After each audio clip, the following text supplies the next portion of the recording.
In Democracy 2016, it may be decision day for Hillary Clinton. The presumed Democratic presidential nominee may announce today who she's picking to be her running mate. And that announcement could come while she's here in Tampa. Clinton is holding a rally at the Florida State Fairgrounds at 4:30 this afternoon. It's one of 3 rallies that she's attending in Florida today and tomorrow. Virginia Senator Tim Kaine appears to be the favorite to become Clinton's vice presidential running mate, but nothing is final. Sources say Agriculture Secretary Tom Vilsack is also on Clinton's short list of candidates. And an announcement today would come 3 days before the Democratic National Convention opens in Philadelphia. ABC Action News anchor Laura Harris is going to be there when it kicks off. Yes, she will head to Philly after wrapping up her Republican National Convention coverage from Cleveland. Last night, during the acceptance speech, Donald Trump saying he, not Clinton, will help average Americans. Big business, elite media, and major donors are lining up behind the campaign of my opponent because they know she will keep our rigged system in place. She is their puppet, and they pull the strings. The speech ended with a traditional balloon drop as Trump's running mate, Mike Pence, joined him on stage.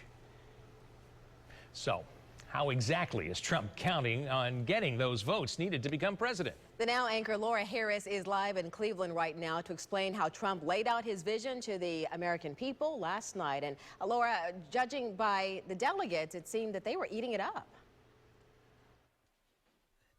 They seemed to love every minute of it, and it was an hour and 15-minute speech, the longest speech we've seen since the 1970s in a convention. First, I want to show you this, though. You see, they're already cleaning everything up here in Cincinnati, which is kind of interesting because it feels like we haven't been here that long. It's been such an exciting week, but yes, 4 days have gone by. Donald Trump finally gave his speech. Much of it, he talked about how Hillary Clinton couldn't do the job. He talked about making America a world power in business again, immigration reform, as well as restoring what he described as the American dream.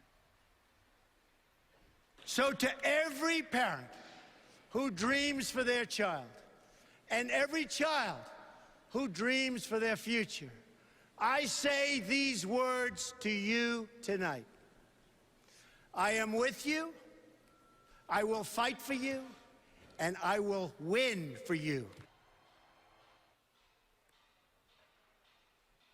For some, it was hard to believe that we had actually gotten to that point last night with so many delegates cheering Trump on, even chanting his name. You might remember day one, much dissension between them all, but it looks like the GOP has finally gotten it together. So now the RNC is over. People are looking for the DNC now, and that starts on Monday in Philadelphia. Live in Cleveland, Laura Harris, back to you. Now, Laura, of course, the Democrats turned in the spotlight, as you mentioned, at the DNC. Do we know if there are any surprises in store like we saw in Cleveland? The people we've spoken with, at least our political analysts, are saying they think it's going to be pretty straightforward. There's going to be a list put out of speakers. There's going to be a schedule put out, and they'll probably go along with that just fine. The only real surprise is going to be whoever Hillary Clinton actually picks for her vice president. Hopefully we'll either see that today or tomorrow in Florida. Back to you, Dan. All right, we could. Thanks, Laura Harris, reporting live in Cleveland. And Dan, of course,